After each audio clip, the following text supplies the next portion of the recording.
Still like an artist. Semua saran berasal dari pengalaman. Salah satu teoriku adalah bila orang memberimu saran, mereka justru berbicara dengan diri sendiri di masa lalu. Menulis buku ini, aku merasa seperti berbicara dengan diriku yang dulu. Semua yang ada di buku ini adalah hal yang kupelajari selama hampir 1 dekade. Aku berusaha mencari tahu cara menghasilkan karya seni, tetapi terjadi hal aneh ketika aku membaginya dengan yang lain. Ternyata cara ini bukan hanya cocok untuk seniman, melainkan untuk semua orang. Ide-ide ini pas untuk siapapun yang hendak menyuntikkan kreativitas dalam hidup dan karya mereka. Berarti kita semua. Dengan kata lain, buku ini untukmu, siapapun kamu, di bidang apapun kamu berkarya. Mari kita mulai. Bab 1, mencuri seperti seniman. Pantaskah dicuri? Ya atau tidak, tetap lanjutkan. Cara berpikir ala seniman. Setiap seniman pernah ditanya begini, dari mana kamu dapat ide? Seniman jujur menjawab, aku mencurinya. Bagaimana cara berpikir seorang seniman? Pertama, kamu cari tahu apa yang layak dicuri, lalu melanjutkannya. Hanya itu. Ketika kamu berpikir seperti ini, kamu tidak lagi cemas apa yang bagus dan apa yang jelek. Hanya ada yang layak dicuri dan tidak layak dicuri. Semua bisa diraih. Kalau tidak ada yang layak dicuri hari ini, mungkin kamu akan menemukannya besok, sebulan lagi, atau setahun lagi. Seni yang pernah kupelajari hanyalah yang bisa kucuri. David Bowie. Tidak ada yang benar-benar asli. 9 dari 10 orang yang menyebut sesuatu orisinal biasanya tidak tahu rujukan atau sumber aslinya. Begitu kata penulis Jonathan Lethem. Seniman yang baik menyadari bahwa tidak ada yang muncul tiba-tiba. Semua kreasi berasal dari sesuatu yang pernah ada. Tidak ada yang 100% asli. Tertulis dalam kitab suci, tidak ada yang baru di bawah matahari. Bagi sebagian orang, pemikiran ini membuat stres. Namun bagiku, justru menumbuhkan harapan. Seperti ucapan penulis Prancis André Gide, semua yang perlu disampaikan sudah dikatakan.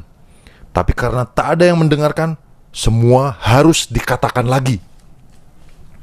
Bila kita terbebas dari rasa ingin menjadi 100% asli, kita tak akan lagi berusaha menciptakan sesuatu dari nol dan mulai mencari inspirasi sebanyak-banyaknya. Apakah orisinalitas itu? Plagiarisme tak terdeteksi. Saya ulangi, apakah orisinalitas itu? Plagiat yang tidak terdeteksi. Kata William Ralph Ince. Semua ide baru hanyalah campuran atau leburan dengan satu ide lain atau lebih. Ini trik yang diajarkan di sekolah seni. Gambar 2 garis paralel di sehelai kertas. Ada berapa garis? Seperti sama dengan gambarnya. Garis pertama, garis kedua, tetapi ada garis ruang kosong di antaranya. Sudah kau lihat 1 tambah 1 sama dengan 3? Genetika adalah contoh yang mudah. Kamu punya ibu dan ayah. Ada beberapa ciri fisikmu yang mirip mereka, tetapi karaktermu sendiri lebih banyak. Kamu adalah paduan orang tua dan semua leluhurmu. Seperti silsilah keluarga, kamu juga punya silsilah ide. Kamu tidak bisa memilih keluarga, tetapi bisa menentukan guru, teman, dan musik yang kamu dengarkan, juga buku dan film yang kamu tonton. Sebenarnya kamu adalah leburan pilihan yang kamu terima dalam hidup. Kamu adalah paduan pengaruh. Penulis Jerman Goethe berkata, kita dibentuk dan dipoles oleh hal yang kita cintai. Kita anak-anak tanpa ayah. Kita temukan ayah kita pada patung para pejuang, jalanan, dan sejarah. Kita harus memilih leluhur yang menginspirasi dunia ciptaan kita sendiri. Jay-Z. Masuk sampah, keluar sampah. Seniman adalah kolektor, bukan penimbun. Apa bedanya? Penimbun mengumpulkan apa saja. Seniman selektif mengoleksi. Mereka hanya mengumpulkan yang benar-benar disukai. Menurut teori ekonomi, jika kamu menjumlahkan pendapatan 5 teman paling akrab lalu merata-ratakannya, angka hasil akan sangat mendekati pendapatanmu sendiri. Kurasa itu juga berlaku untuk perolehan ide. Kualitasmu setara dengan hal-hal di sekitarmu. Ibuku dulu berkata, masuk sampah, keluar sampah. Waktu itu aku sama sekali tidak mengerti, namun sekarang aku paham. Tugasmu adalah menghimpun gagasan bagus. Semakin banyak ide keren yang kamu kumpulkan, semakin banyak pengaruh yang bisa kamu pilih. Jim Jarmusch mengatakan, curi dari mana saja hal yang menginspirasi atau memantik imajinasimu. Nikmati film lama, film baru, musik, buku, lukisan, foto, puisi, mimpi, percakapan sembarang, arsitektur, jembatan, penanda jalan, pohon, awan, perairan, cahaya, dan bayangan. Curi yang langsung menarik perhatianmu saja. Jika kamu lakukan ini, karya dan curianmu akan jadi otentik. Panjat pohon keluargamu sendiri. Marcel Duchamp berkata, aku tidak percaya seni. Aku percaya seniman. Ini metode belajar yang sangat bagus. Kalau kau bersih keras menelan seluk-beluk ilmu yang kamu pelajari sekaligus, kamu bisa tersedak. Oleh karena itu, serap ilmu dari satu tokoh, penulis, seniman, aktivis, teladan yang benar-benar kamu suka. Pelajari semua yang perlu diketahui mengenai tokoh itu. Lalu temukan 3 orang yang disukai si tokoh. Gali lebih dalam tentang mereka. Ulangi ini sesering mungkin. Panjat pohon sejauh yang kamu bisa. Setelah pohonmu ada, sudah saatnya kamu membuat cabang sendiri. Memandang diri sebagai bagian satu jaringan kreatif akan membuatmu tak terlalu kesepian ketika mulai menciptakan karya sendiri. Kugantung foto-foto panutanku di studio. Mereka seperti hantu yang ramah. Aku merasa disemangati oleh mereka tiap kali aku ingin menyerah. Asiknya punya panutan yang sudah tiada atau jauh adalah mereka tidak bisa menolakmu menjadi murid. Kamu bisa belajar apapun yang kamu mau dari mereka. Sesungguhnya, mereka meninggalkan pelajaran dalam karya mereka.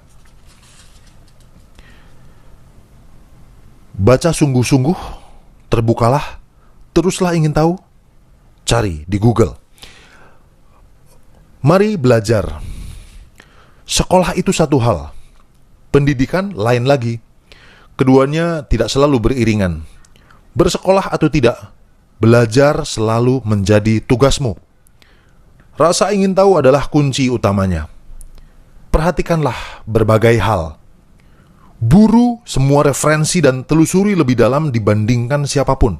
Begitulah cara belajar yang baik. Browsing segala hal yang ingin kamu tahu di Google. Aku sungguh-sungguh.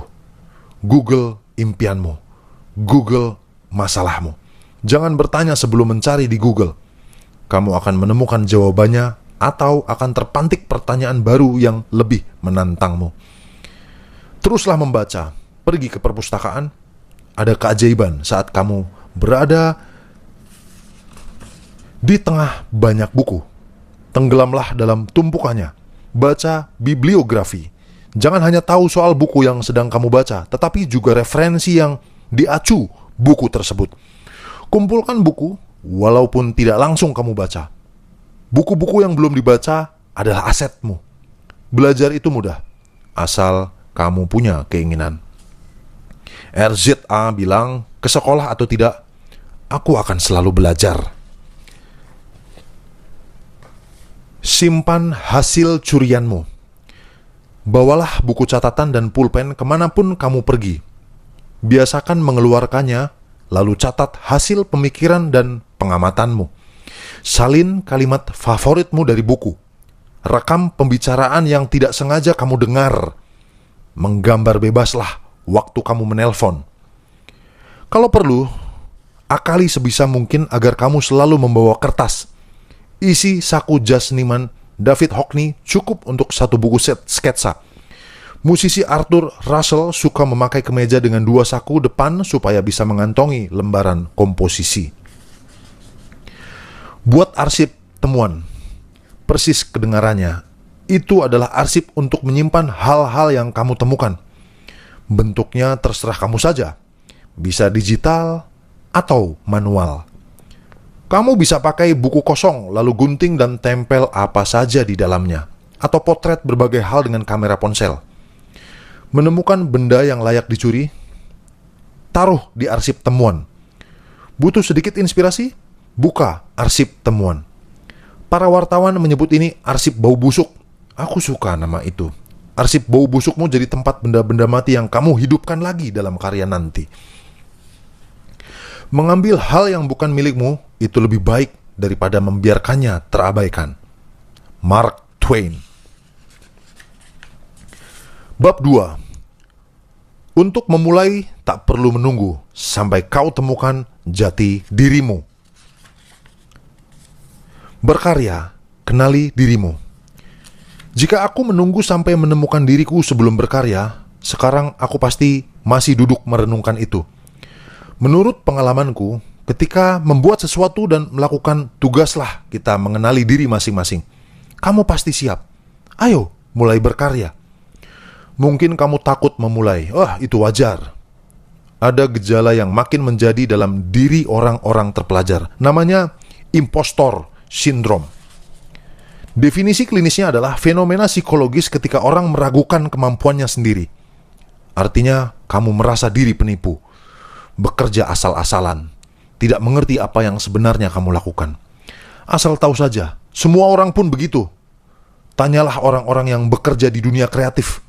Mereka pasti terus terang bahwa mereka tidak tahu dari mana asal-muasal ide hebat.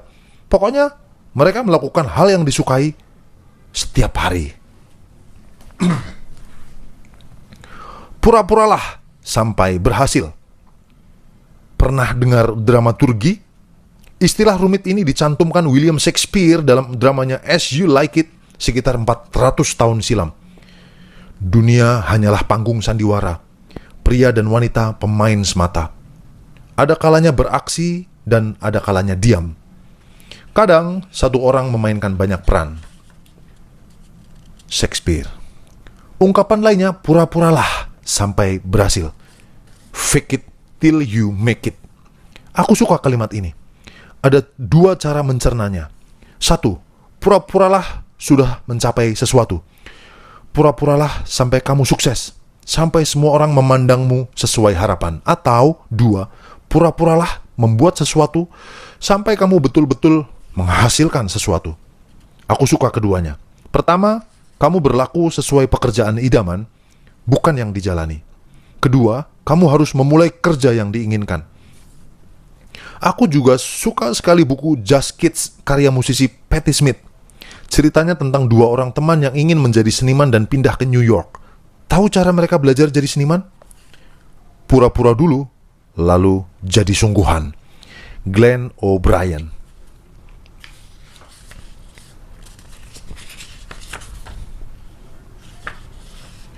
Mereka menyamar jadi seniman. Dalam adegan favoritku, yang dijadikan judul buku itu, Patti Smith dan temannya, fotografer Robert Mapplethorpe, berdandan ala Gypsy Bohemia, lalu pergi ke Washington Square Park. Semua orang nongkrong di sana. Pasangan turis lansia melongo melihat mereka. Si istri berkata kepada suaminya, "Oh, potret mereka seperti mereka seniman. Oh, potret mereka sepertinya mereka seniman." Saya salah nada tadi. "Oh, tidak usah memotretnya," tampik suaminya. "Mereka itu cuma anak-anak." Intinya, dunia hanyalah panggung. Karyamu adalah pertunjukan teater.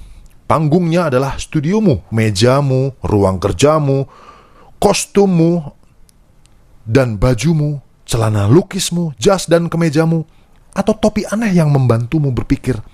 Propertinya, bahan-bahanmu, peralatanmu, dan perangkatmu. Naskahnya tak lain adalah waktu. 1 jam di sini, 1 jam di sana. Semua akan berjalan seiring berjalannya waktu. Fake it till you make it.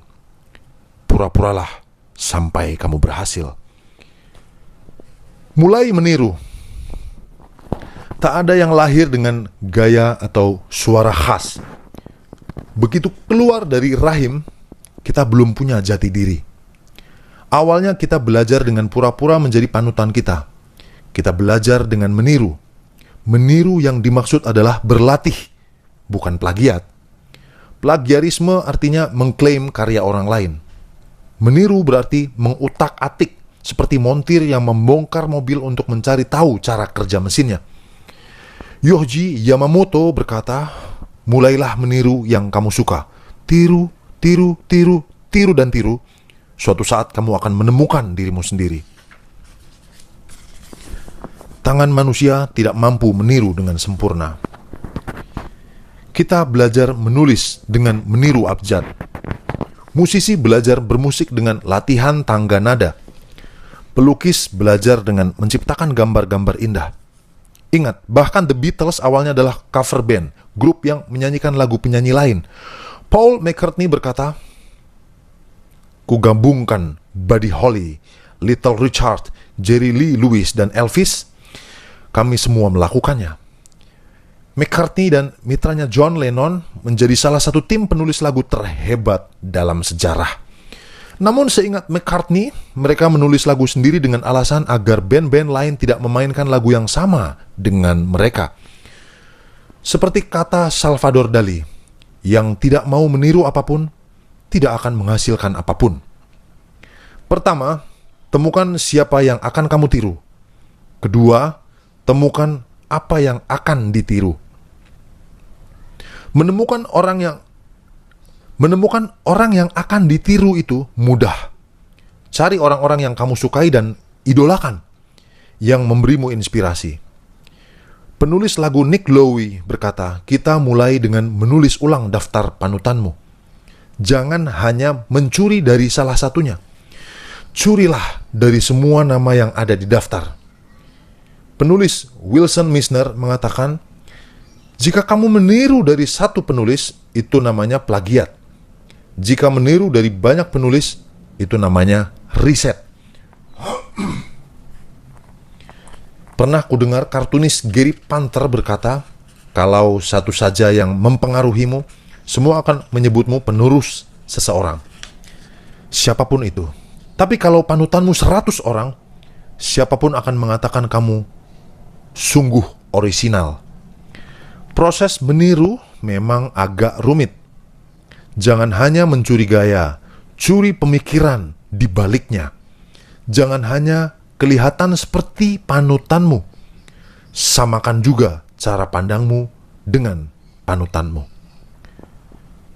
Alasan meniru panutanmu dan gaya mereka adalah mungkin saja kamu bisa menyelami jalan pikiran mereka.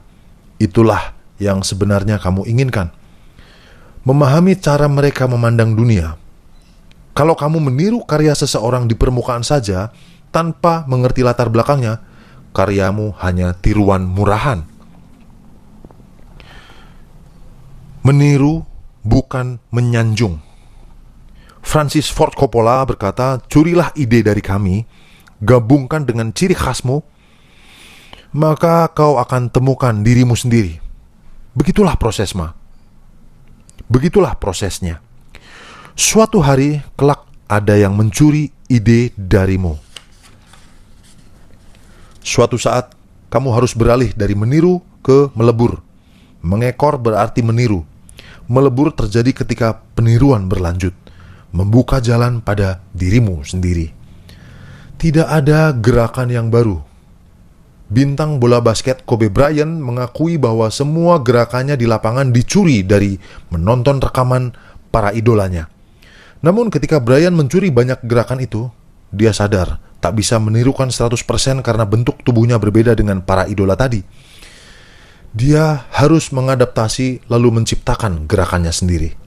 Conan O'Brien pernah membahas tentang para komedian yang berusaha melebur dengan panutan mereka, tetapi gagal, kemudian menciptakan gaya sendiri. John Carson hendak meniru Jack Benny, tetapi akhirnya tetap jadi John Carson.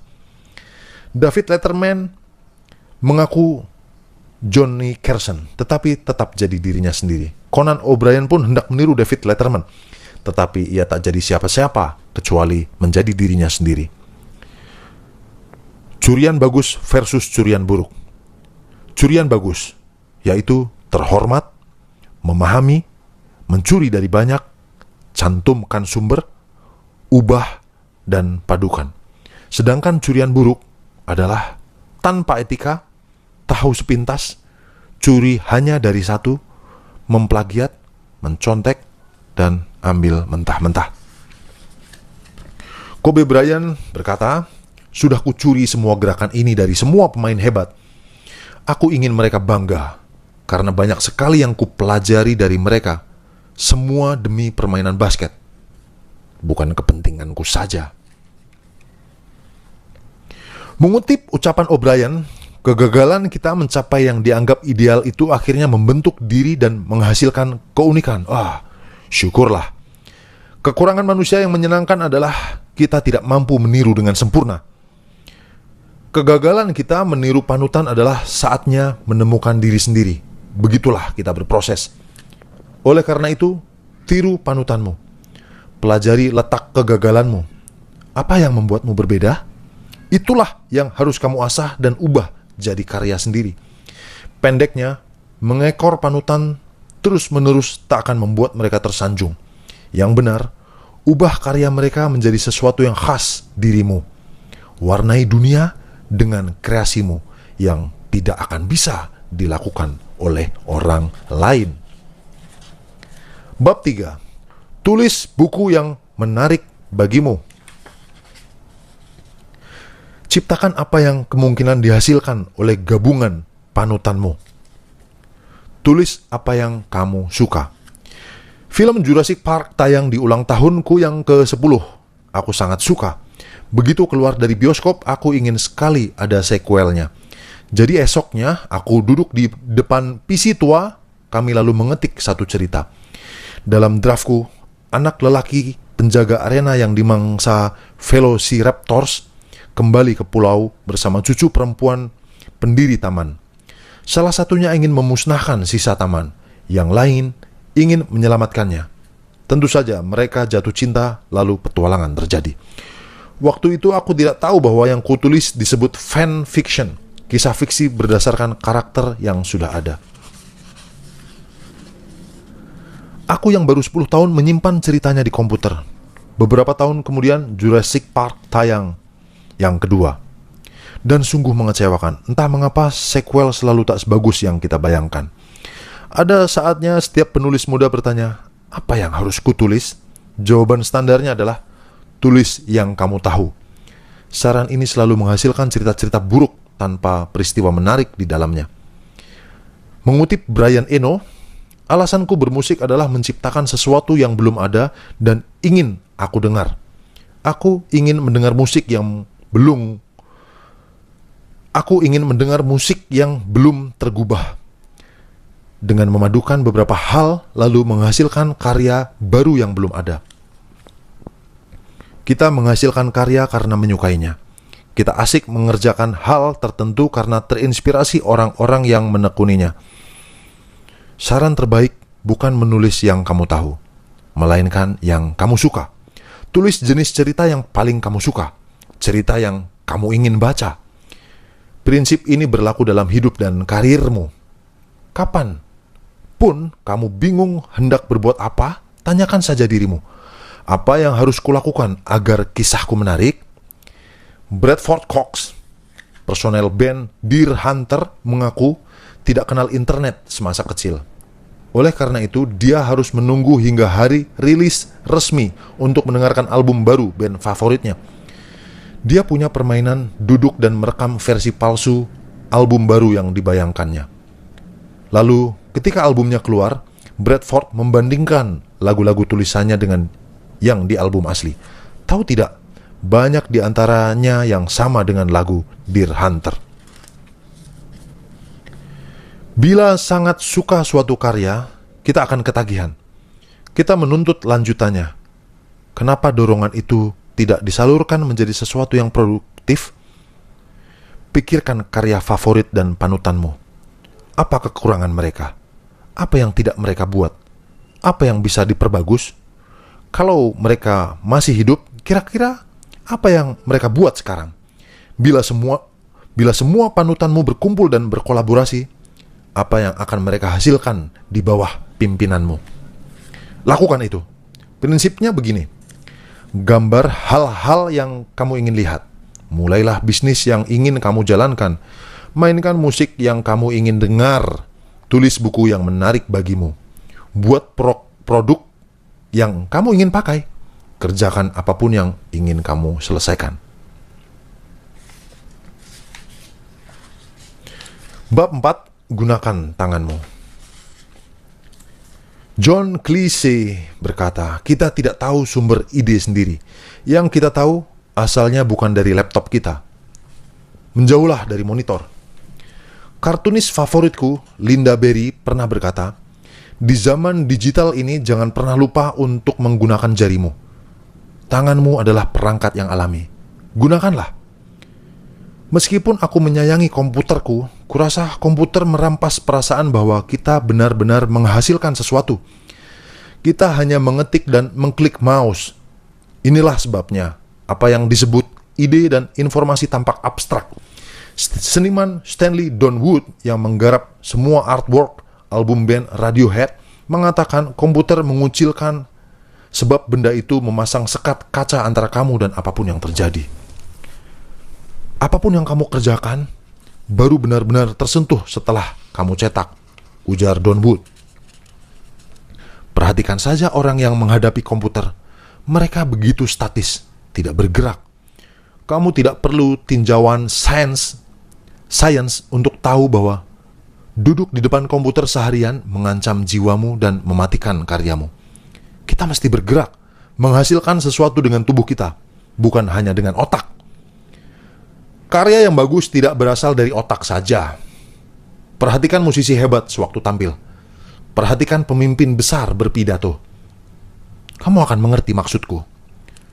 Temukan cara melibatkan tubuh dalam berkarya. Saraf kita bukan jalur satu arah. Tubuh kita bisa berkomunikasi dengan otak dan sebaliknya. Pernah dengar kerja seperti bernapas? Itulah asiknya berproses kreatif.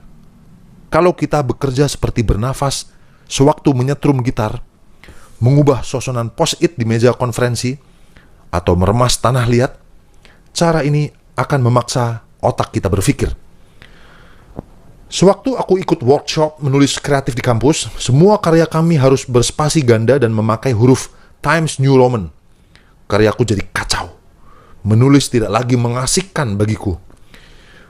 Menurut penyair Kay Ryan, sebelum ada jurusan penulisan kreatif, workshop bengkel adalah lokasi sering kali di lantai dasar. Tempatmu menjahit, memalu, mengebor, atau merancang sesuatu. Penulis Brian Kiteley mengaku berusaha agar bengkelnya sesuai makna asli kata workshop. Ruangan yang terang, segar, penuh peralatan, dan bahan mentah, sedangkan kerjanya menggunakan tangan. Karya yang bagus bukan hasil olahan otak saja. Sekali lagi, karya yang bagus bukan hasil olahan otak saja. Edward Tufte menulis, cukup lama ku pandangi layar komputer persegi panjang yang datar berkilau. Mari lebih sering berkegiatan di dunia nyata, menanam pohon, jalan-jalan dengan anjing, membaca buku, dan menonton opera. Setelah memakai peralatan manual lagi dalam proses, barulah berkreasi jadi menyenangkan lagi, dan karyaku mulai berkembang. Buku pertamaku, Newspaper Blackout, kuusahakan diproses semanual mungkin. Setiap puisi di buku itu dibuat dari artikel koran dan spidol permanen. Proses ini memanfaatkan indera-inderaku. Rasa koran cetak di tangan, kata-kata yang menjadi samar di bawah tulisanku. Decit pelan ujung spidol, bau tinta spidol, rasanya ada sihir di sana. Sewaktu menulis puisi, aku tidak merasa bekerja. Rasanya seperti bermain. Komputer sangat bagus untuk mengedit ide-idemu, juga untuk mempersiapkan sebelum dipublikasikan. Tetapi tidak cocok untuk memancing gagasan. Terlalu besar kemungkinan memencet tombol delete. Komputer memunculkan sisi perfeksionis yang rewel dalam diri kita. Ide yang belum ada pun kita edit. kartunis Tom Gold mengaku menjauhi komputer sampai selesai merenungkan hampir seluruh kartun stripnya. Sebab begitu komputernya dibawa-bawa, segalanya mustahil bisa selesai. Sedangkan di buku sketsaku, kemungkinannya sangat luas. Ketika tiba waktunya merangkai newspaper blackout, kupindai semua bagian ke komputer dan kucetak di lembaran kertas, lalu kusebar ke seluruh penjuru kantor. Kususun ulang berupa beberapa tumpukan, kemudian satu gunduk sesuai urutan yang kusalin di komputer. Begitulah proses pembuatan bukunya, mula-mula dengan tangan, lalu dengan komputer, tangan, komputer, kaki, tubuh, berjalan ke sana dan kemari. Berseling antara manual dan digital. Berselang-seling antara manual dan digital. Seperti itulah caraku kerja. Selalu ada dua meja di kantorku. Yang satu manual dan yang satunya digital. Meja manual hanya berisi spidol, pulpen, pensil, kertas, kartu indeks, dan koran. Tidak boleh ada benda elektronik di situ. Dan di sanalah hampir semua karyaku lahir. Seluruh meja ditempati jejak fisik, guntingan, dan sisa-sisa proses kreatifku. Tidak seperti hard drive, kertas tidak mengalami crash. Tidak seperti komputer.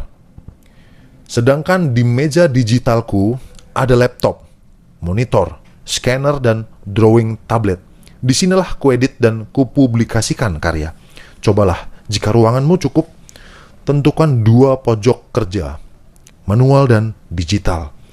Untuk pojok manual, jauhkan semua benda elektronik. Ambil uang, pergilah ke bagian alat tulis dan alat kantor di toko terdekat. Beli kertas, pulpen, dan posit.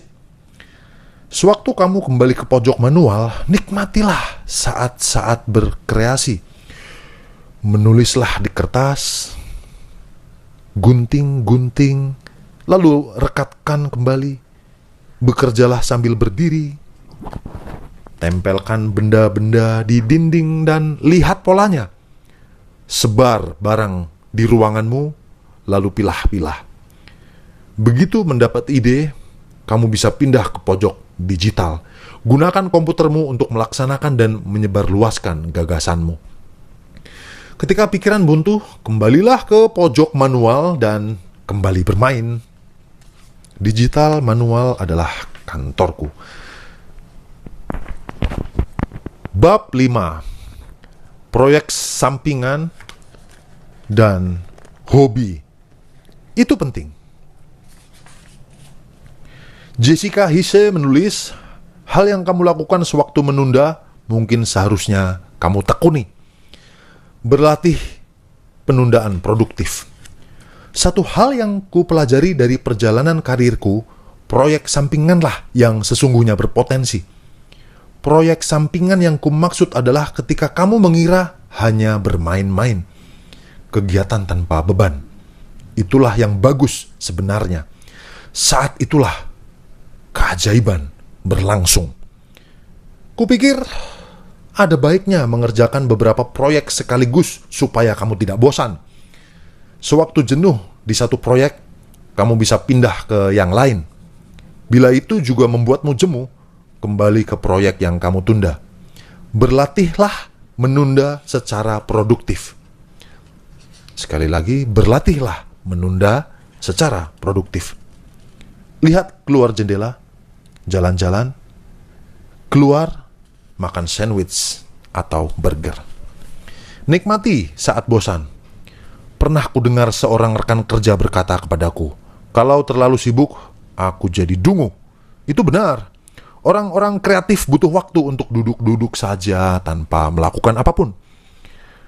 Beberapa ide terbaikku muncul ketika aku jenuh. Oleh karena itu, kemejaku tak pernah dicuci penatu. Aku suka menyetrika kemeja di saat-saat jenuh. Setelah itu, aku sering dapat ide bagus. Kalau kehabisan ide, cucilah piring. Berjalan-jalanlah jauh. Pandangi satu titik di dinding selama mungkin. Seperti kata seniman Maira Kalman, menghindari rutinitas kerja adalah kiatku berfokus. Nikmati saat-saat bersantai. Pergilah, jalan-jalan, Siapa tahu kamu mendapatkan sesuatu. Jangan kehilangan jati diri. Bila ada 2 atau 3 hal yang kamu minati, jangan merasa harus memilih. Jangan ada yang dikesampingkan. Rawat semua minatmu selama hidup. Inilah yang kupelajari dari penulis drama Stephen Tomlinson.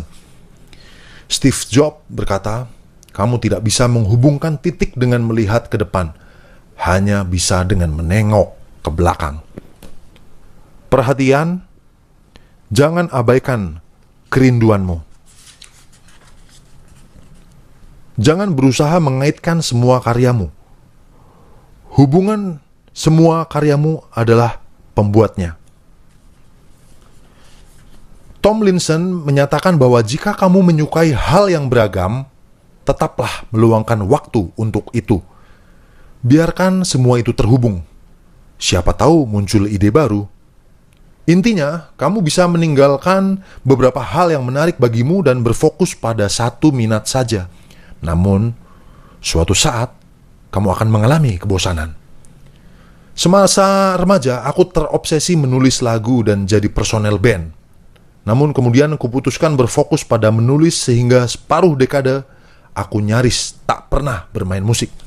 Dan kejenuhan pun menyerangku. Sekitar setahun lalu, aku mulai main band lagi. Sekarang, aku merasa utuh. Serunya, musik tidak membuatku lupa menulis, malah berinteraksi dengan tulisanku dan memperbagusnya. Aku yakin, saraf-saraf otakku terstimulus untuk mengaitkan musik dan tulisanku. Kira-kira 50% rekan kerjaku adalah musisi. Ini lazim di Austin, Texas. Dan tidak sepenuhnya bekerja di dunia kreatif. Banyak yang merangkap account eksekutif, developer, dan semacam itu. Namun pendapat mereka sama. Musik menyemangati kerja mereka. Punya hobi itu penting sekali. Hobi adalah kegiatan kreatif untuk diri sendiri. Bukan demi uang atau popularitas. Kamu melakukannya hanya karena suka.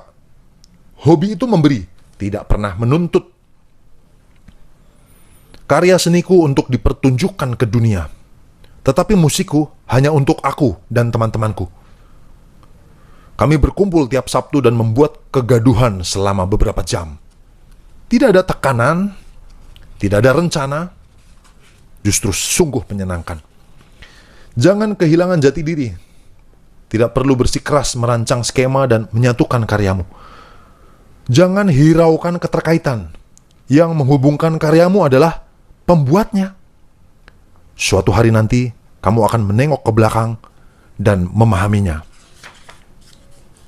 Bab 6. Rahasianya adalah kerjakan dengan baik dan berbagilah. Keberuntunganmu berada di antara yang kamu suka dan yang balas menyukaimu.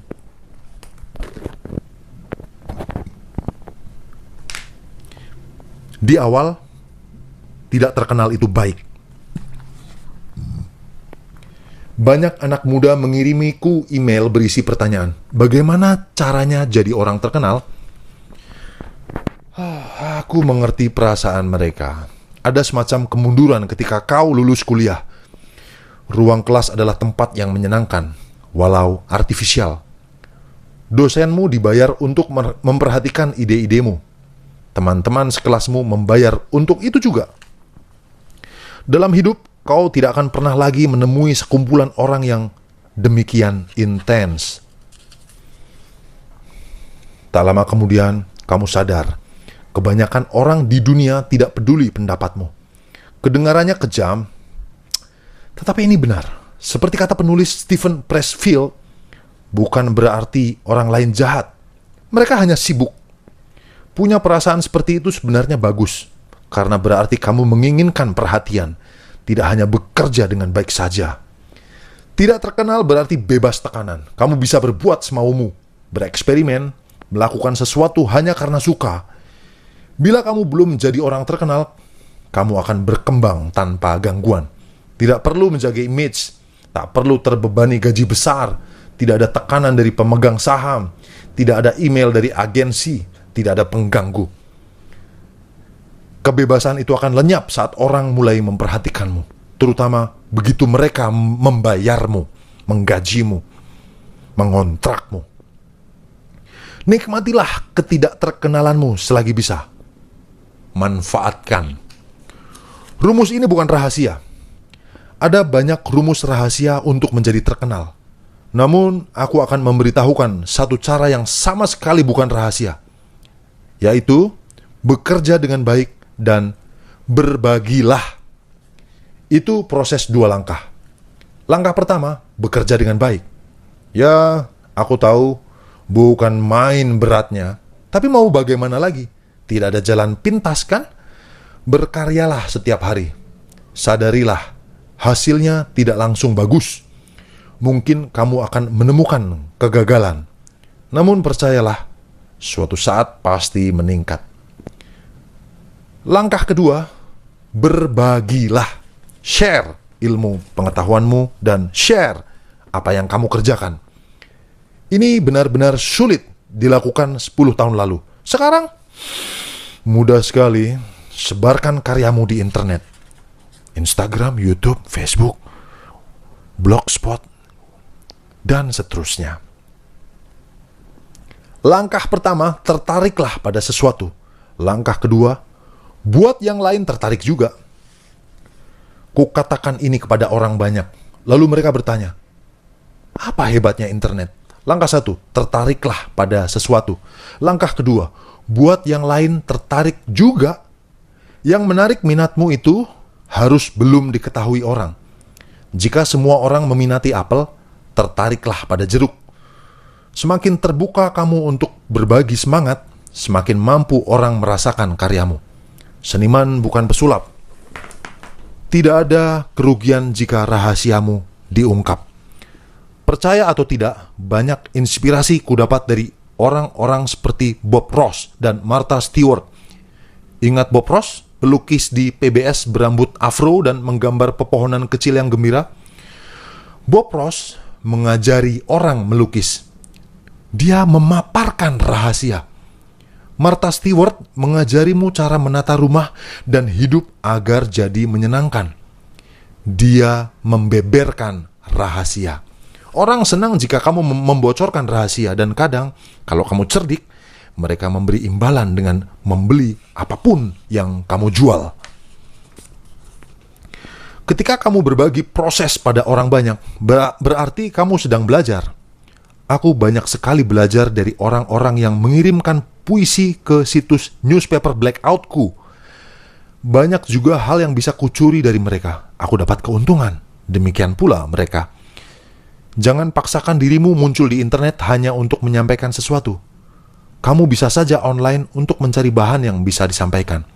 Internet bukan sekedar tempat membagi ide-idemu, tetapi juga inkubator gagasan yang belum terbentuk. Tempat karyamu akan lahir. Banyak seniman menganggap internet menyebabkan mereka jarang berkarya. Tetapi bagiku, internet adalah sumber inspirasi. Banyak situs web dan blog yang diatur menampilkan postingan dengan urutan terbalik. Yang terakhir adalah postingan pertama yang dilihat pengunjung. Jadi postingan terakhir itulah penanda kualitasmu. Ini membuatmu waspada. Terus berpikir apa yang dapat diposting selanjutnya. Memiliki wadah akan mendorong kita mengisinya. Kapan saja aku merasa bingung, aku tinggal melongok situs web dan bertanya, ini bisa aku isi apa ya?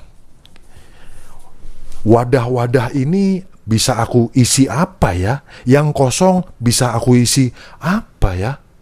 Mau di sosial media, Facebook, Twitter, Instagram, YouTube, dan seterusnya. Fase dalam suatu proyek. Pertama, ini gagasan terbaik. Kedua, oke, ini lebih sulit dari dugaanku. Ketiga, aku harus kerja keras. Keempat, menyebalkan dan membosankan. Kelima, masa-masa suram. Keenam, lebih baik diselesaikan sebab aku akan belajar sesuatu untuk yang berikutnya. Dan ketujuh, selesai dan hasilnya payah, tetapi tidak seburuk yang kuduga. Yang penting berkarya. Bagilah titikmu, tapi jangan hubungkan. Biarkan orang lain yang menghubungkannya. Belajarlah coding, cari tahu cara membuat website, mulailah blogging, pelajari Twitter, media sosial, dan hal sejenisnya. Cari orang-orang di internet yang menyukai bidang serupa denganmu, lalu berhubunganlah dengan mereka, berbagilah dengan mereka. Kamu tak perlu membagi segalanya, malah kadang lebih baik tidak. Tunjukkan sedikit saja yang sedang kamu kerjakan. Perlihatkan sketsa, gambar kasar atau potongan. Perlihatkan proses kreatifmu sekelebat saja. Pikirkan apa yang bermanfaat bagi orang lain bila dibagi. Berbagilah kiat sederhana yang kamu temukan saat bekerja atau tautan artikel yang menarik. Beritahu judul buku bagus yang tengah kamu baca. Jika khawatir membuka rahasia, kamu bisa berbagi titik-titik tanpa menghubungkannya. Jarimulah yang harus menekan tombol penyebaran. Kamu memegang kendali atas apa yang dibagi dari seberapa banyak yang diungkap. Howard Aiken bilang, jangan takut orang mencuri idemu. Kalau memang bagus, kamu harus mencekokkannya ke mulut orang banyak. Bab 7. Lokasi tidak lagi menjadi masalah. Bangun duniamu sendiri. Aku besar di tengah ladang jagung di Ohio Selatan. Sewaktu kecil, aku hanya ingin pergi ke tempat yang lebih ramai. Kini aku tinggal di Austin, Texas, tempat yang sangat keren. Banyak seniman dan orang-orang kreatif di sini. Dan tahu tidak, aku berani mengatakan 90% mentor dan kenalanku bukan warga Austin, Texas. Mereka tinggal di mana-mana. Ku kenal mereka dari internet. Maksudku, sebagian besar proses berpikir, obrolan, dan pertemanan yang berkaitan dengan karyaku berlangsung online, tak mengenal batas-batas geografis. Aku menemukan mereka di Twitter dan Google Reader. Cukup tinggal di tempatmu sekarang, kamu bisa terhubung dengan dunia yang kamu idamkan. Jika terkungkung di satu tempat, kamu tidak perlu cemas. Ingat bahwa di luar sana ada orang-orang yang bisa kamu hubungi. Sementara itu, bila tempat tinggalmu tidak memungkinkan membuatmu terhubung, bangunlah dunia sendiri. Sekarang saat yang cocok untuk memakai headphone dan menikmati lagu Beach Boys, In My Room. Taruh buku-buku dan berbagai benda yang kamu sukai di sekitarmu. Tempelkan apa saja di dinding. Ciptakan duniamu sendiri. Franz Kafka menulis, kamu tidak perlu keluar rumah. Duduk saja dan dengarkan. Malah tidak perlu mendengar. Tunggu saja. Oh, bahkan jangan menunggu. Tetap diam aja. Seluruh dunia otomatis akan menawarkan diri kepadamu. Padahal Kafka lahir 1 abad sebelum ada internet. Yang kamu perlukan hanya sedikit ruang dan waktu, tempat untuk bekerja dan waktu untuk melakukannya. Kesendirian yang agak egois dan keterkungkungan sementara. Bila keadaanmu tidak memungkinkan, kamu bisa menemukan kesendirian di alam bebas. Sewaktu aku masih kecil, Mom menyeretku ke mall. Sebelum berbelanja, dia mengajakku ke toko buku dan membelikanku buku apa saja yang kuinginkan. Kami memasuki toko. Lalu aku duduk di kursi dan membaca buku selagi dia berbelanja. Ini berlangsung bertahun-tahun. Makanya banyak buku yang sudah kubaca. Sekarang aku punya mobil dan ponsel. Aku selalu terhubung dan tidak pernah sendirian atau terisolasi. Jadi aku naik bus pergi pulang kerja. Walaupun naik mobil akan lebih cepat 20 menit. Aku pergi ke tempat cukur yang melayani tamu berdasarkan nomor antrian, tanpa wifi, dan selalu ramai pengunjung selama beberapa jam. Laptop tidak pernah kunyalakan di bandara. Aku nongkrong di perpustakaan. Buku, pulpen, dan buku catatan selalu kubawa kemanapun aku pergi. Aku selalu menikmati kesendirianku saat aku membutuhkannya. Nikmati keterkungkungan.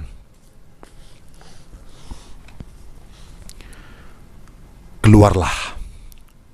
Jonathan Lehrer menulis, jarak dan perbedaan adalah resep rahasia kreativitas. Bila kita pulang, rumah masih sama, tapi ada yang berubah di benak kita, dan itu mengubah segalanya. Mengatakan bahwa lokasi tak lagi jadi masalah bukan berarti tempat tinggal tidak perlu diperhatikan. Pilihan tempat tinggal kita masih berpengaruh besar pada karya kita. Di satu titik, kalau bisa, kamu harus keluar rumah. Kamu bisa kembali, tetapi pergilah minimal sekali. Otakmu terlalu nyaman dengan lingkungan sehari-hari. Kamu perlu menjadikannya kurang nyaman. Kamu perlu berada di wilayah lain beberapa lama, bersama orang-orang yang menekuni bidang berbeda. Bepergian menjadikan dunia tampak baru. Dan dunia seperti itu mendorong otak kita bekerja lebih keras. Aku beruntung pernah tinggal di Italia dan Inggris pada usia 19 dan 20 tahun.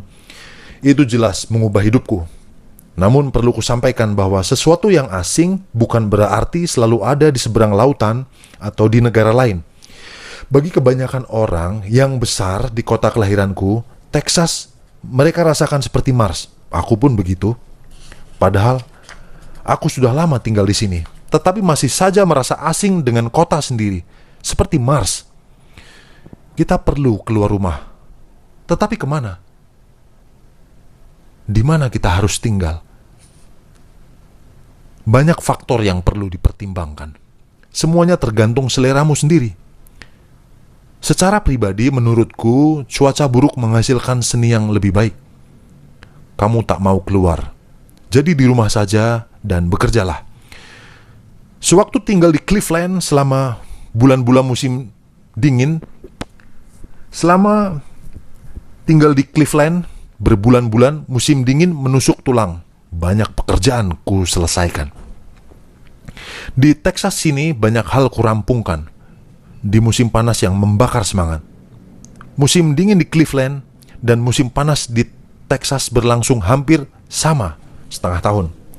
Tinggal di dekat orang-orang yang menarik memang membantu, tetapi tidak harus yang seprofesi, kan?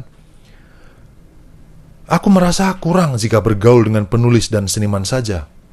Karenanya, aku berteman dengan pekerja film, musisi, dan penggiat teknologi yang tinggal di Austin. Oh ya, jangan abaikan makanan. Jangan sampai kesulitan mencari makanan enak di tempatmu berada. Tidak hanya asupan gizi, kamu juga harus temukan tempat yang memberimu asupan kreativitas, sosial, dan juga spiritual. Setelah menemukan tempat baru, kamu juga perlu mengenal orang-orang baru. Kita harus melanjutkan hidup, kan? Beruntunglah hidup di zaman ini, karena temanmu tak pernah benar-benar kamu tinggalkan. Mereka akan tetap ada. Di mana? Ya, di internet. Bab 8. Bersikaplah baik. Dunia ini sempit.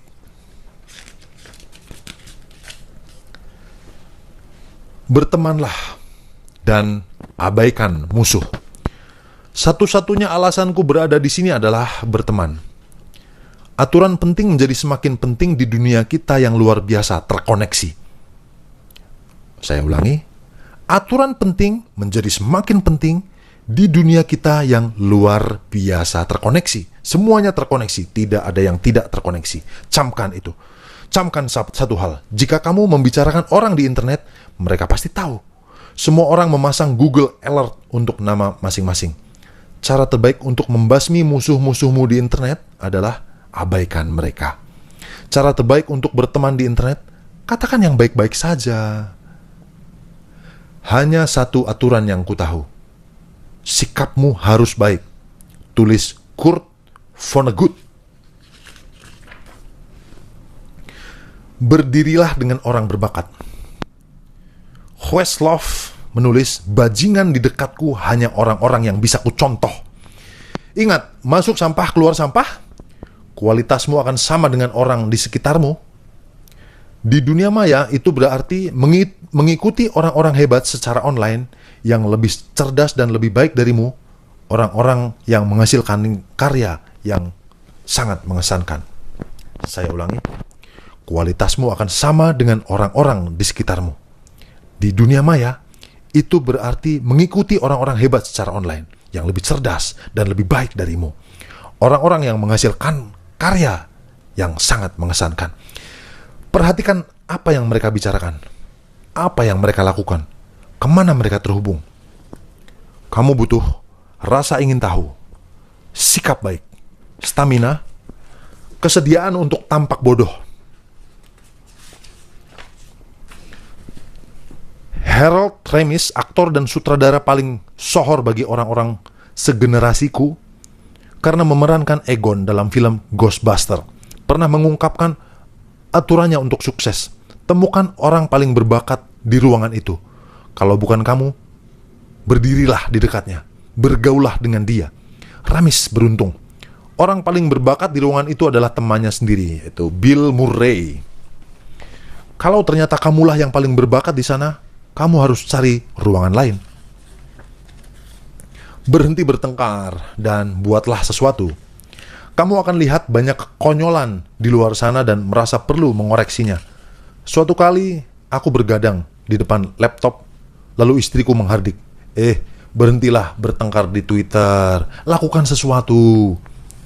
Dia benar, namun amarah adalah salah satu sumber daya kreatif favoritku. Henry Rollins mengaku pemarah dan ingin tahu. Itulah yang membuatnya maju. Kadang aku tidak bisa bangun di pagi hari.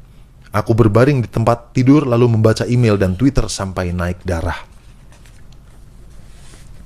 Aku sangat berang sehingga sanggup bangun. Namun aku tidak menyia-nyiakan amarah dengan mengeluh atau memaki orang. Tentu saja kusalurkan pada tulisan dan gambar. Jadi, ayo marahlah, lalu tuangkan dalam karyamu. Proteslah cara orang lain membuat program dengan cara membuat program baru. Proteslah cara orang lain membuat karya dengan cara membuat karya baru. Tulis Andre Torres. Tulis surat penggemar. Dulu, aku menulis banyak surat penggemar dan sangat beruntung karena dibalas oleh beberapa idolaku. Namun kusadari, surat penggemar hanyalah tekanan bagi sang idola, sehingga ia merasa berkewajiban membalas. Seringkali jika menuliskannya, kita mengharapkan semacam restu atau pengakuan. Seperti kata temanku, Hugh MacLeod. Cara terbaik untuk memperoleh persetujuan adalah tidak membutuhkannya. Cara terbaik untuk memperoleh pengakuan adalah dengan tidak membutuhkan pengakuan, bos.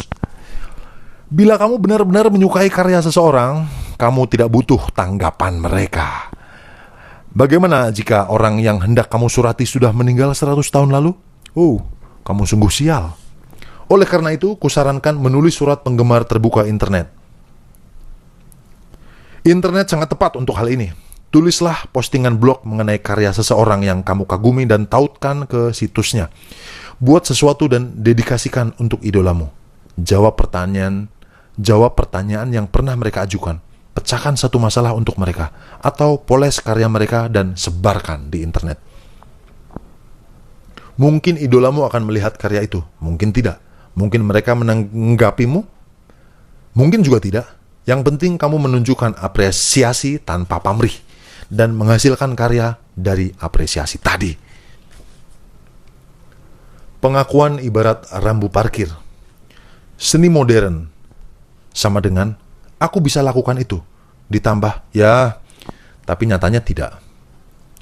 Craig Demrauer. Tidak enaknya kerja di bidang kreatif adalah kadang ketika orang mulai memahami karyamu, kamu sudah A. bosan bukan main, B. mati. Tidak perlu mencari pengakuan dari pihak luar. Begitu karyamu disebarluaskan, kamu tidak bisa mengendalikan reaksi orang. Ironisnya, karya yang benar-benar bermutu pun terlihat mudah dibuat. Orang akan berkata, kenapa tidak terpikir olehku ya? Mereka tidak akan melihat kerja keras bertahun-tahun di baliknya. Tidak semua orang akan mengerti. Ada saja yang salah paham tentang kamu dan karyamu. Mereka bahkan menjulukimu macam-macam. Jadi biasakanlah diri disalah tafsirkan, diabaikan, atau tak diacuhkan. Solusinya, sibukkan diri berkarya.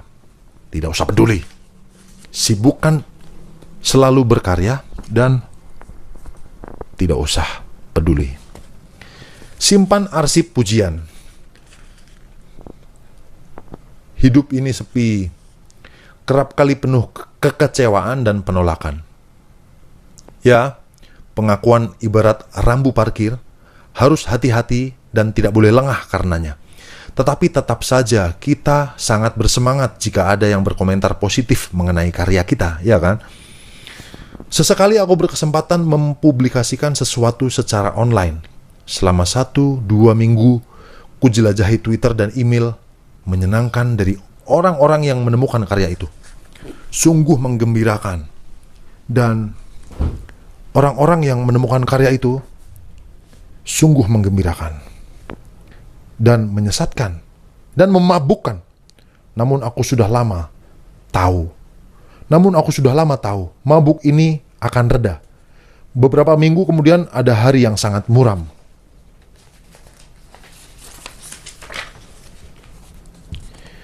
Oleh karena itu, semua email positif kusimpan di folder khusus yang berisi makian langsung dihapus. Ketika hari-hari muram tadi datang dan aku butuh dorongan, kubuka folder itu dan kubaca beberapa email. Lalu aku kembali bekerja. Cobalah simpan kata-kata pujian dari orang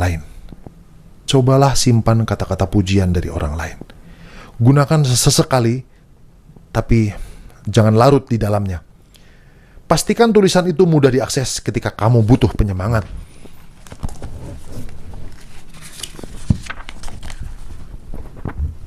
Mohon maaf dari saya sebagai pembaca audiobook ini kalau ada kepleset dan seterusnya.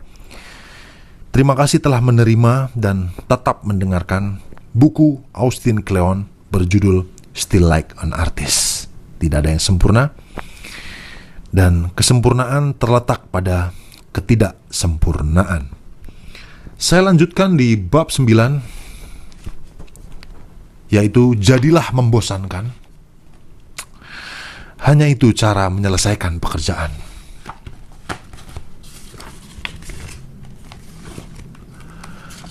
Jalani rutinitas dan keteraturan agar karyamu mencerminkan kesungguhan dan keaslian. Tulis Gustave Flaubert. Jaga dirimu.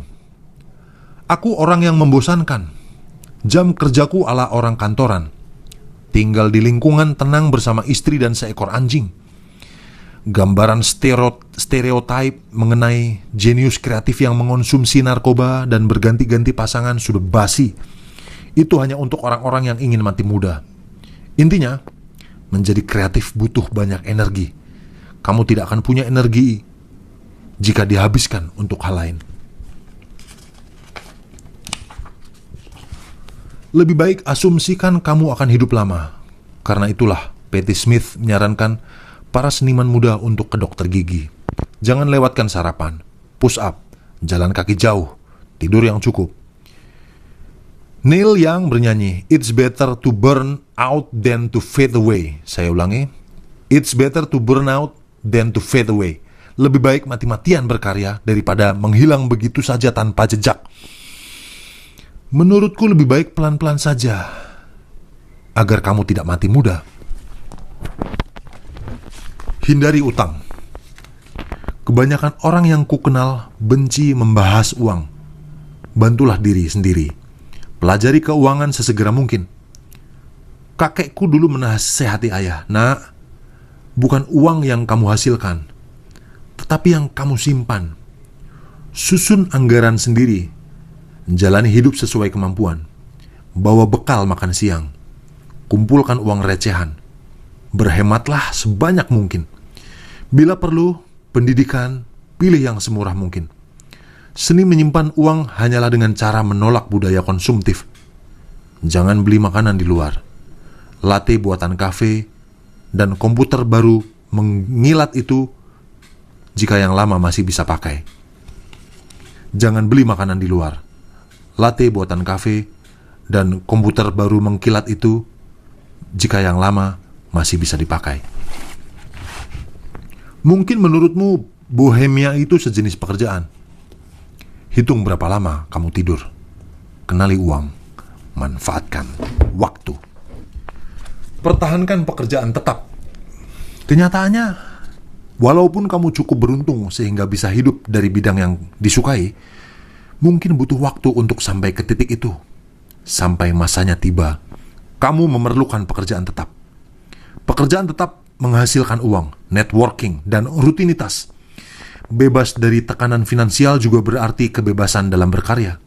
Seperti kata fotografer Bill Cunningham, kalau berkarya bukan demi uang, kamu tidak akan merasa terbelenggu. Pekerjaan tetap membuatmu sejalur dengan manusia lain. Belajar dari mereka, mencurilah dari mereka. Beberapa hal dari pekerjaanku dulu dapat digunakan dalam karya di kemudian hari. Kerja di perpustakaan mengajariku cara meriset. Desain web memberiku wawasan membangun situs web. Dan copywriting memberiku kemampuan menjual dengan kata-kata. Sisi terburuk pekerjaan tetap adalah merampas waktumu. Tetapi rutinitas harian membuatmu mampu menjadwalkan waktu untuk mengejar cita-cita secara teratur. Menyusun dan menjaga rutinitas bisa jadi lebih penting daripada punya banyak waktu. Diam berarti kematian kreativitas. Kamu harus terus berkembang. Jika mengalami kebuntuan, kamu juga akan jenuh dengan pekerjaanmu. Lalu kamu butuh waktu lama untuk kembali ke kondisi semula. Jalan keluarnya sangat sederhana. Temukan waktu yang bisa kamu luangkan. Temukan waktu yang bisa kamu luangkan. Pukul berapa kamu bisa mencuri, lalu kembali ke rutinitas. Kerjakan tiap hari, apapun kondisinya. Tidak ada libur, tidak ada cuti. Jangan berhenti. Kamu akan menyadari kebenaran teori Parkinson. Pekerjaan hanya bisa selesai dengan deadline. Tidak ada yang mengatakan ini asik. Seringkali rasanya seolah kamu menjalani dua kehidupan. Penyair Philip Larkin mengatakan, tindakan terbaik adalah anggaplah kamu punya kepribadian ganda. Yang satu jadi rehat bagi yang lain. Kiatnya adalah menemukan pekerjaan tetap yang bergaji layak, tidak membuatmu mual, dan masih menyisakan energimu untuk berkarya di waktu luang. Pekerjaan tetap yang bagus memang sulit ditemukan, tetapi ada. Miliki kalender. Menciptakan karya atau membangun karir adalah akumulasi upaya kecil secara terus-menerus. Menulis satu halaman per hari sepertinya sepele, tetapi menulis satu halaman per hari sepertinya sepele. Tetapi jika dilakukan selama 3, 6, 5 hari, jadilah satu novel. Satu kali sukses dalam pitch klien tergolong keberhasilan kecil, tetapi beberapa lusin kali bisa membuatmu dipromosikan. Kalender membantumu merancang kerja, menentukan target yang konkret, dan membuatmu maju terus.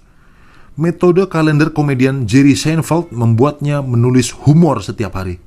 Dia menyarankan kita memasang kalender dinding yang memperlihatkan 1 tahun penuh. Kemudian, tandai kerjamu per hari. Setiap hari setelah selesai, beri tanda silang besar di tanggal yang bersangkutan. Targetmu adalah mengisi satu kotak dan bukan sekedar merampungkan kerja. Beberapa hari kemudian jadilah rantai, ujar Seinfeld. Teruskan dan rantainya akan memanjang setiap hari. Kamu suka melihat rantai itu, terutama bila waktumu hanya beberapa minggu. Tugasmu berikutnya, jangan sampai rantai itu putus. Miliki kalender, isi kotak-kotaknya. Jangan putuskan rantainya. Miliki buku catatan.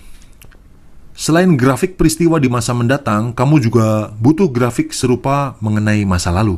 Oh, kamu hanya butuh buku catatan, bukan jurnal harian. Hanya buku kecil untuk mendaftar apa yang kamu kerjakan setiap hari, proyek yang kamu garap, tempatmu makan siang, film yang kamu tonton. Jauh lebih mudah daripada menulis buku harian yang detail, dan kamu akan takjub betapa membantunya catatan harian semacam ini, terutama setelah lewat beberapa tahun. Detail kecilnya akan membantumu mengingat rincian yang lebih besar. Dulu, buku catatan dipakai nelayan untuk mendata sejauh mana mereka melaut. Itulah yang kamu lakukan, mencatat sejauh mana kapalmu berlayar. Kalau kamu bertanya kepada diri sendiri, apa peristiwa terbaik hari ini? Kamu akan teringat kejadian-kejadian menyenangkan yang ingin kamu tulis, walau tak meniatkannya. Jika kamu bertanya kepada diri sendiri, apa yang terjadi hari ini? Kemungkinan kamu akan mengingat yang terburuk, karena kamu harus menanganinya. Tanyakanlah kepada diri sendiri hal yang terbaik, maka akan muncul seberkas sinar air muka ramah seseorang atau makanan yang benar-benar enak. Tulis nih Carlson Baker. Tom Waits menulis untuk istri dan partnernya, Kathleen Brennan. Dia berkata, penyelamatku adalah dia. Kalau bukan karena dia, pasti sekarang aku tampil di restoran steak. Bahkan bukan tampil, aku memasak di restoran steak.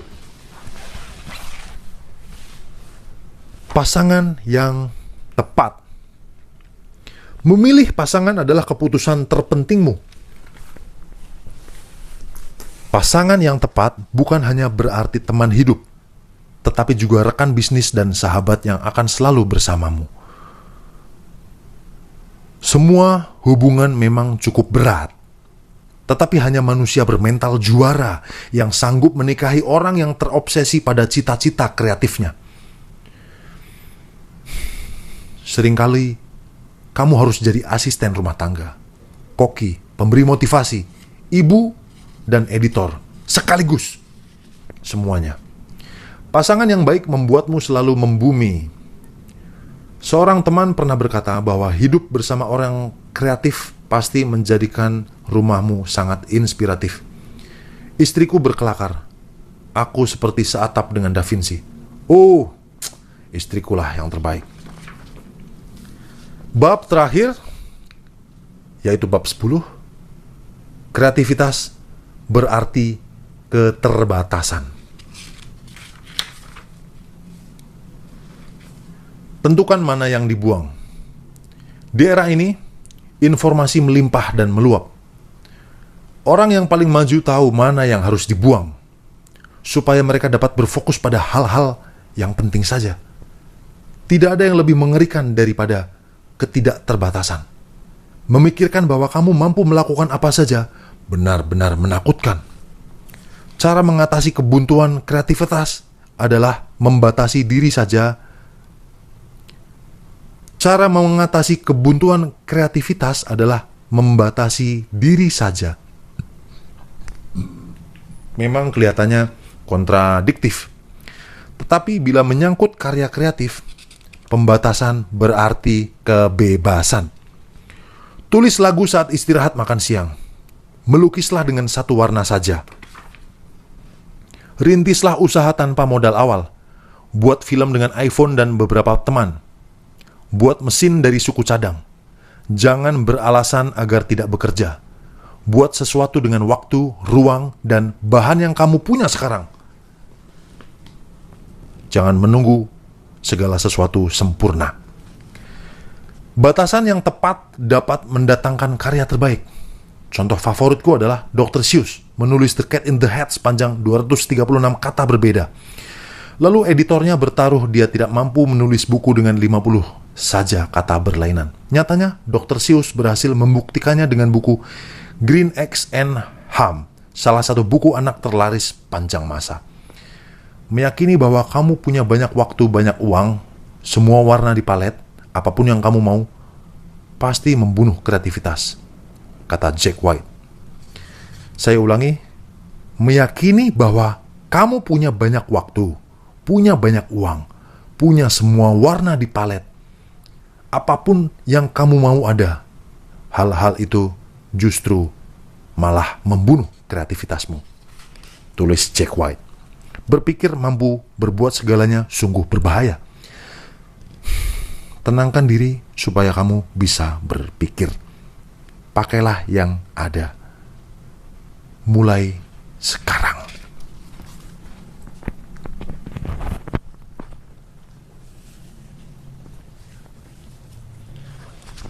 Seniman Saul Steinberg berkata, respon kita pada karya seni manapun adalah perjuangan senimannya melawan keterbatasan.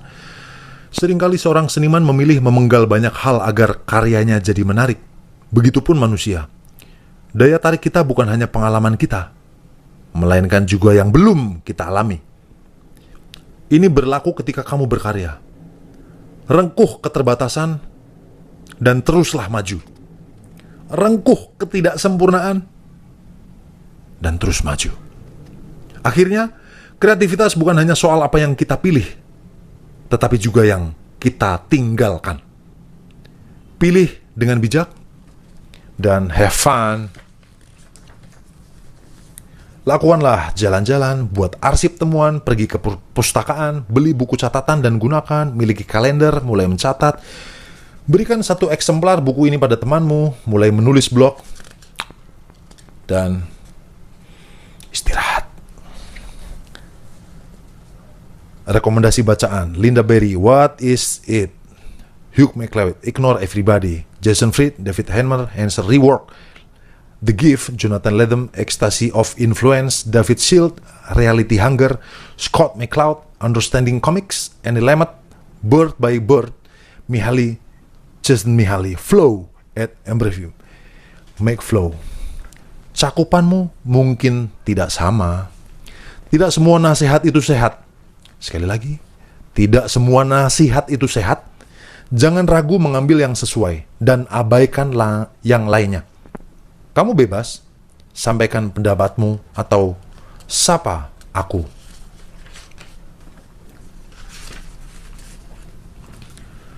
Buku ini berawal dari sejumlah kartu indeks. Ini beberapa coretan yang tidak jadi kumasukkan ke dalam buku. Bermurah hatilah, tetapi tetap egois agar kerjamu selesai. Merajut versus menenun. Internet, hidup dengannya, mati bersamanya.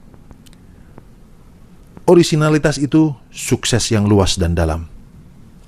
Semua seni adalah hasil kolaborasi. Buat sesuatu untuk orang tercinta, untuk orang yang kamu ingin temui. Orang tuamu menemukanmu, lalu kamu meneruskannya. Mencuri dari dirimu adalah mimpi dan ingatan. Hadirkan keragaman. Seniman membutuhkan saku. Tanya kepada diri sendiri, tes. And then what? And then why? So what? Perjalanan ruang dan waktu. Gali terus, gali terus, gali terus. Kita berikan saja. Mutasi, lirik salah dengar, salinan tak sempurna dari memori. Kamu ingin hari-hari seperti apa? Kerut kening berkeliling. Ragu bukan kacau. Bingung, komponennya banyak. Pengaruh itu aktif, bukan pasif. Teruslah membaca. Buku adalah lensa untuk melihat dunia. Pakai dengan cara yang salah. Jadikan aneh. Peralatanmu seperti balok Lego.